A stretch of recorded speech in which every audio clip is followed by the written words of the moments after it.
So greetings, it's Mike from LiveMyAssOff.com. In anticipation for getting wet as we went over to the Underground River, what I decided to do is use the GoPro, which basically meant that there's no audio, so I'm going to do a little bit of narrative here. So here's the pier where you basically catch the boat over to the Underground River.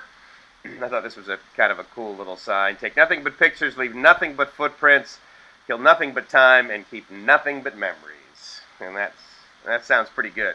It was very clean over there and no trash, and everyone would really seem to be having a good time. So once you get on the boat, it's basically, there's about 10 to 12 of you, and it takes approximately, I would say, about a half an hour to get over there, realistically. By the time you get on and they take off and they go out there, again, of course, it depends upon the seas and that sort of thing, and you know how busy the waterway is, quite frankly. When we were there, we were the first or second boat that left the pier, and I highly recommend doing that. You're going to see a little later when we get off and get on the beach and then walk up and then go to the Underground River, how the lack of people really made it simple and easy. I mean, it was just one step after another, and it was great. So you basically get a somewhat of a tour guide that goes with you on this boat. And it takes you over there. You go around this point, which is basically at the north end of Sabang Beach. And then you come, hello, Gracie. Look at the camera. How you doing? And so you go around this point that's basically at the north end of Sabang Beach, and then you end up coming up to the beach of the park, the county park, or the state park rather, and it's kind of neat because they're very environmentally conscious. So you can see here we're going a lot slower than we were before, and as we come around this point here, they really cut back the engines, and I've been told by the people around there that it's, you know, to basically prevent any sort of molestation of the wildlife there. But, you know, at the end of the day, I mean, this is a very tourist type thing. But they do take good care of you, and I know that there are options. We paid, I think, 1,200 pesos, which is basically this round trip boat ride along with the ride inside of the Underground River. And so once you come up to the beach, basically, it's pretty easy. Now, you're going to get wet, and that's another thing I wanted to mention. So I had our Boracay bags, and I had the GoPro, again, because I knew we were going to get wet. So you enter along the beach here. They basically let you sort of, or actually, these life jackets that we're wearing, we end up giving those back to these guys here in a few minutes as we walked on, which was kind of interesting because I was actually sort of surprised that they were like, oh yeah, by the way, when you get up on the beach, you're going to need to give these back. So anyway, you know, it's very tourist friendly, and so therefore there's plenty of options to take selfies, as you can see, and many people like to take their picture by this sign, you know, we were no different than those people either. And so anyway, so you enter, and it's pretty easy. You walk up the path, and you end up with the, oh, and so I should mention, so there is really a no trash policy. So, I mean, if you're a smoker and, you know, you're sort of used to going somewhere and they have, like, the smoking areas, like, you're not going to be able to smoke at all. Like, they don't have any areas there. So it's a national park, and, you know, and they take pretty good care of that. So what happens is you come in this area, and they're going to give you a headset. There's a restroom straight back there past the sign that says registration area. And so I recommend you doing that because, you know, if you're sitting in a boat and you know, there's a little bit of water dropping on you, you know, you kind of get annoying, right? If you have to use the restroom and it's distracting. There's an area up there that Gracie basically took care of registering us, if you will. And then from there, we went over to that restroom, came back, and then they give you headsets. There's some waiting areas here, but as you can see, being the first people, or one of the first boats over there, is you don't have to wait in any lines, which I thought was actually awesome. So right now we're underneath like sort of this this covering area, and what they do is they give you a wireless headset They give you a single earpiece, and so what happens is they're broadcasting a narrative once you get inside of the underground river, which is really pretty cool. Then you walk down this really simple path, and you end up basically at the underground river sort of pier, if you will. It's a very small little place, but again, it's hot, it's humid, and so the nice thing about us being one of the first people there was the fact that we really didn't have to wait in, or we didn't have to wait in any lines at all. And so as you walk back here, they do have like some plaques and things that tell you a little bit about the area. Because it is so tourist populated in this area, as you might guess, the wildlife has sort of lost interest. And so there's another area that we stopped in on the way back that is much more rustic, and so therefore it doesn't have these nice little planks and that sort of thing.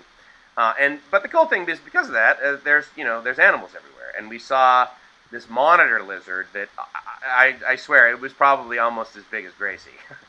And he's just kind of chilling out, wagging his tail, cruising around. So the split in the road there basically is for if they have a ton of people, then they can do sort of 2 rows of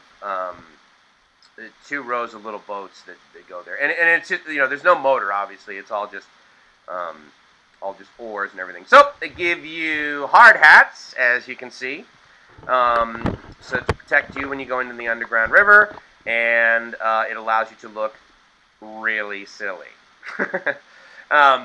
But it was kind of cool. I mean, there's all these sort of moments of tourism, that you can be a part of. But you can see right there in the front. I mean, it's basically only there's only about 8 people that can fit in the boat, and then there's a guy in back, and he will row you basically through the underground river.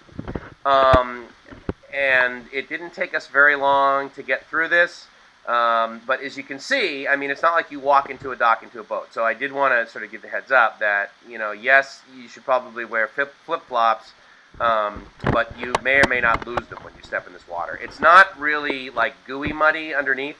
But oh yeah, and then here's one of those moments, right, where those guys like sit there and they take your picture, and then they charge you for it afterwards, or they want to charge you for it afterwards. So I figured, well, okay, we got the GoPro, so we didn't bother doing that. And then they basically just row you over into the underground river, and it literally is straight ahead. The guy in front of me had a GoPro too.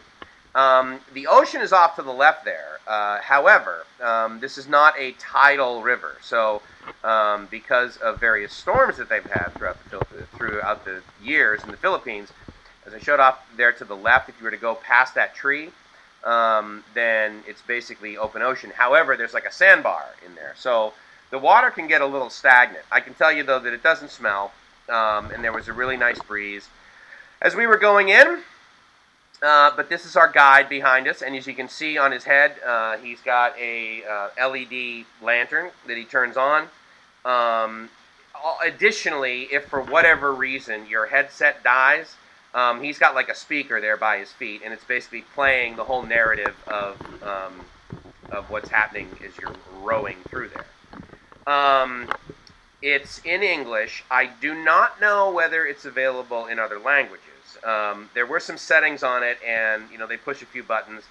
I don't believe that there were any people who English was their second language on this particular boat with us. But as you might guess, this is one of these things that's very popular to do as a tour group, and so therefore it lends itself very well to busloads and busloads of Chinese being able to experience it. So as we go in here, you're going to notice, obviously, it gets dark. And the other thing I will tell you is that if you have an issue with bats, then this is not the tour for you. It is my experience that bats are not going to harm you at all. I've had bats at my house in Mexico. that video I did before as we were driving up towards Sabang, where we would just stop at the side of the road and walk in the cave. There were bats in there, but they cruise around and they don't really bother you. But now here's the other downside, is as you can see I have a GoPro, and so therefore the pictures that you are going to see, these are ones that I basically got off the website that is provided by the PPUR, or the Puerto Princesa Underground River. Now the reason I did this is because there's absolutely no light in there, and all the video that I took was really bad. Here's a good shot of the bats, and that's actually not a big intense shot of them. But as you can see, there's definitely some breathtaking video, but I was not able to take any of that breathtaking video. So then after cruising around inside there, you go in for about 25 minutes, or 20 minutes. You row in, and then you row 20 minutes out. Again, it's a national park. They're very environmentally conscious, and so they actually do make some comment as you're driving through there, or as you're paddling through there, to not touch the walls, because apparently the oils from your skin can have an adverse effect on the ecosystem here. I'm not quite sure. And, as you probably noticed, I'm not one of these guys that, edits video really well, but I did have the GoPro, or for me, the SJ4000, and it's got, the waterproof case. So, anyway, I just thought I'd show you a cute little thing of what the water looks like. Oh, yeah, and then there's this guy taking your picture again, allowing you the opportunity to buy a photo on your way out. So, that was kind of cool. It's a good experience. And, again, if bats don't bother you, totally go for it. Everything's very well labeled, and then as you come out, you basically give up your helmets, and then your day is done. Now, there are packages available where you can get success. There are packages available where you can get lunch provided, and that sort of thing as well. So, here's just a little bit more about the national park that they have there. Some information on here, and you're welcome to pause it for sure. This is one of these deals where I believe what they've done is they have described this as one of the 8 natural wonders of the world, but it hasn't always been that way. But nonetheless, it was a very cool day, and while I apologize for not being able to get great video or pictures from inside, the Puerto Princesa Underground River is definitely worth it. So hopefully you enjoyed this. It's Mike from LiveMyAssOff.com.